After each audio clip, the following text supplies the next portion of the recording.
நீங்கள் படித்த படிப்பை யோசிச்சுக்கிட்டே மெக்கானிக்கல் இன்ஜினியர் படிக்க வைக்கிறேன், சிவில் இன்ஜினியரிங் படிக்க வைக்கிறேன், இது படிக்க வைக்கிறேன், அது படிக்க வைக்கிறேன்ட்டு யோசிச்சுக்கிட்டு இன்னும் சேர்ப்பீங்க.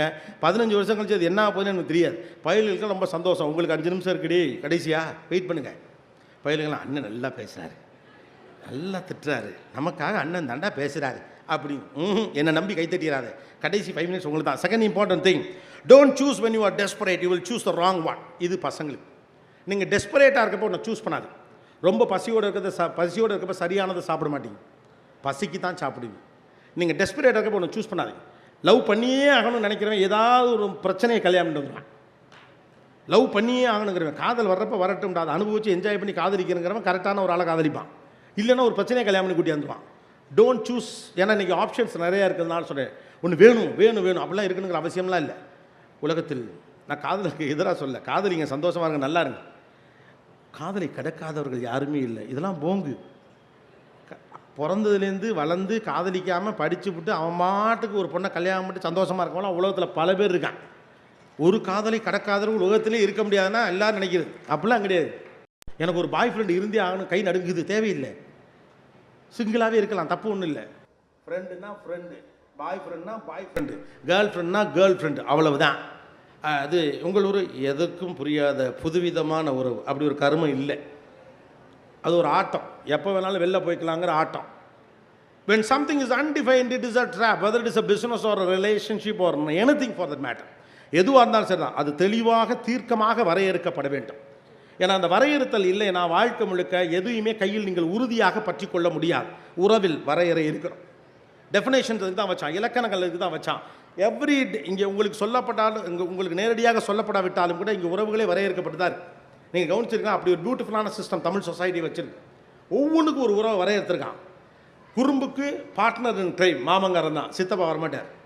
செகண்ட் ஷோ சினிமாவுக்கு போகணுன்னு சொன்னால் சித்தப்பா செவிலே விடுவான், அழுதுகிட்டே மாமாட்டப்பட அவன் கிடக்காடா கிறுக்கு போய் மாப்பிள்ளை வான் சைக்கிளில் கூட்டு போயிடார். நைட்டு வீட்டில் கொல்ல பக்கமாக வந்து எழுப்பி மாமா அத்தாட்ட சொல்லிவிடாக்கா திட்டுவாருக்கா அப்படின்னு சொல்லிட்டு நீ தாண்டா அவனை கெடுக்கிற அப்படிமா. ஆனால் அவனுக்கு ஒரு பிரச்சனைனா அவர் தான் போய் நிற்பார். Partner in crime. கையில் அப்பா இப்போ வந்து எங்கள் அப்பா நான் ஒரு டூருக்கு போகிறேன்னு சொல்கிறேன், அதெல்லாம் இல்லை போகக்கூடாது, காசுமில்ல ஒன்றும் இல்லை, படிக்கிற ஒழுங்காக அப்பாருனா நேராக பெரியப்பா கிட்ட போயிடுவான். பெரியப்பா டூருக்கு போகணுன்னு சொல்கிறேன், அப்பா அனுப்ப மாட்டேங்கிறாரு. அவர் பாக்கெட்லேருந்து ஒன்று பணத்தை எடுத்து கொடுப்பாரு, இல்லாட்டி போனை போட்டு ஏடா படிக்கிற பிள்ளை 4 இடத்துக்கு போகணும் தான்டா நினைப்பா, என்ன ஒன்றை மாதிரியா போயிட்டு வரட்டும்டா அவரா அப்படிம்பார். அவர் பல்ல கடிச்சிட்டு பேசாமல் இருப்பார், நெஞ்சை நிமித்திட்டு வருவான். ஏன்னா பெரியப்பா பர்மிஷன், அப்பாவால் ஒன்றுமே பண்ண முடியாது. டிஃபைன்டு. பெரியப்பாவுக்கு அந்த அதிகாரம் இருக்குது. நான் அடிக்கடி ஒன்று சொல்லுவேன், இந்த அப்படி ஒரு ரோட்டில் இங்கே ஒரு பூரா விட்டு, நீங்கள் சிட்டியில் படிக்கிற ஆள் ஒரு பூரா விட்டு அப்படி ஒரு ஸ்டைல்லாம் போட்டு ஒரு கூலர்ஸ்லாம் போட்டுக்கிட்டு தாப்பில் உங்கள் மாமா வர பாப்பா, என்ன மாப்பிள்ள கலக்கிற ஸ்டைல் மாமா சூப்பராக இருக்கு மாப்பிள்ள அப்படிம்பார். அப்படியே போயிட்டே இருப்பான். கரெக்டாக புல்லட்டில் உங்கள் சித்தப்பா வருவார். சித்தப்பா அப்படிமா புல்லேர்னு ஒன்று விழுகும். ஏன்னா இது என் வீட்டு பிள்ளை, என் குடும்பம். நீ என்னடா அது குறுக்க பூரா விட்டுருக்க, போய் முடியை வெட்டிக்கிட்டு வீட்டுக்கு வர அப்படிம்பார். அவன் அப்படியே போவான், முடி வெட்டலாம்ட்டு ஒரு கடைக்கு போவான். பக்கத்தில் அந்த மாமா கடை, கண்ணை செவந்திருக்கு. கடைக்கிட்ட போய்ட்டு மாமா அப்படின்ட்டு கையெடுப்பான், கண்ணை செவந்திருக்கும். கரெக்டாக அவர் கேட்பார், என்ன உங்கள் சித்தப்பனை பார்த்தியா அப்படின்னு. 5 நிமிஷத்துக்கு முன்னால் அருமையாக இருக்குன்னு சொன்ன மாமா ஒரு உறவு, அதை அடித்த சித்தப்பா ஒரு உறவு. உங்கள் பையனை நீங்கள் உங்கள் நாத்தனார் முன்னால் கை வைக்க முடியாது, ரைட்டு தானே? அடிப்பீங்களா என்ன? வேணும்னு தான் அடிக்கிறது. அதுவும் அத்தக்காரி வந்தால் வேணே போட்டு அடிக்கிறது. அது அவங்க அப்பாவின் முகம், அவங்க அண்ணனின் முகம்.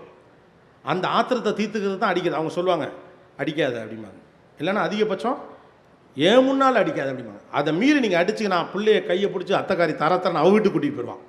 அவனுக்கு கரிசோறு ஆக்கி போட்டு புது ட்ரெஸ் எல்லாம் எடுத்து கொடுப்பாங்க. அவன் அன்றைக்கி நைட்டு அங்கே தான் இருப்பான். மறுநாள் நீங்கள் உங்கள் வீட்டுக்காரை கூட்டிகிட்டு போய் மன்னிப்பு கேட்டு தான் கூட்டு வர முடியும்.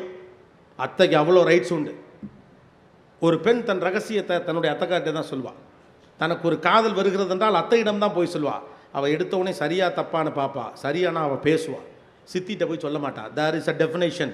அத்தைக்கு ஒரு டெஃபினேஷன், மாமனுக்கு ஒரு டெஃபினேஷன், சித்தப்பாக்கு ஒரு டெஃபினேஷன். நம்ம பழக்க உறவுகளே எப்படி பழகம் தெரியுமா? சில பேரை அத்தை என்றும் மாமா என்றும் அழைப்போம். அப்பாவுடைய நண்பர்கள் சில பேரை சித்தப்பான்னு அழைப்போம்.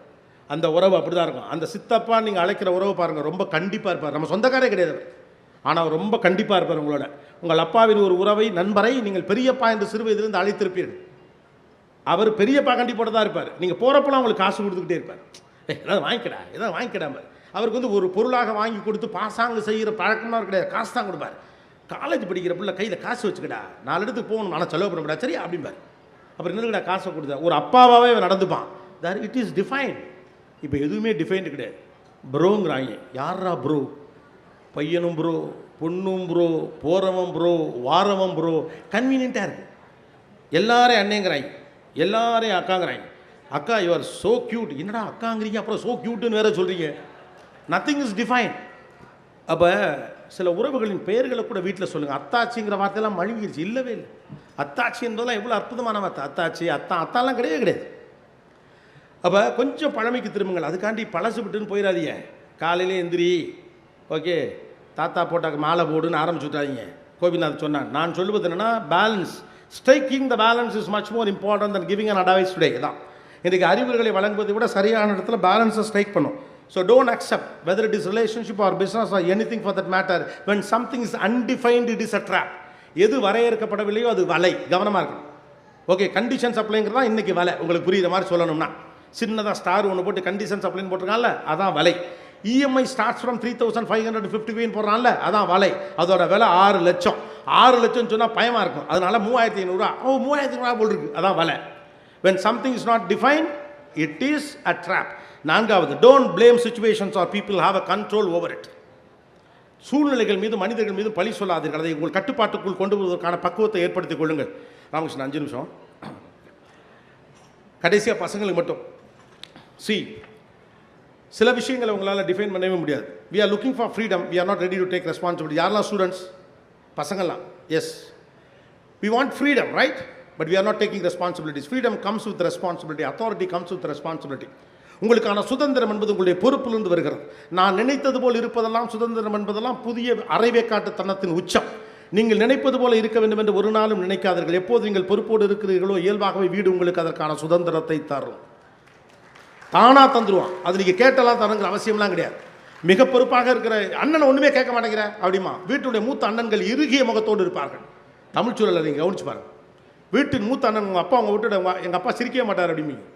சில மனைவிலாம் சொல்லுவாங்க, என் புருஷன் சிரிச்சு நான் பார்த்ததில்லை. வீட்டோட மூத்த அண்ணன் இறுகிய முகத்தோடு இருப்பான். தந்தையின் இடத்தில் இருக்கிறவன் அண்ணன். அந்த அண்ணன் வந்து பேசவே மாட்டாங்க யாரும். அந்த அண்ணனா பயம். அந்த அண்ணன் கண் கலங்கினா குடும்பம் கதறிடும். அது ஒரு இறுகிய முகம். அவனாக அவன் போட்டுக்கொண்ட வேலி.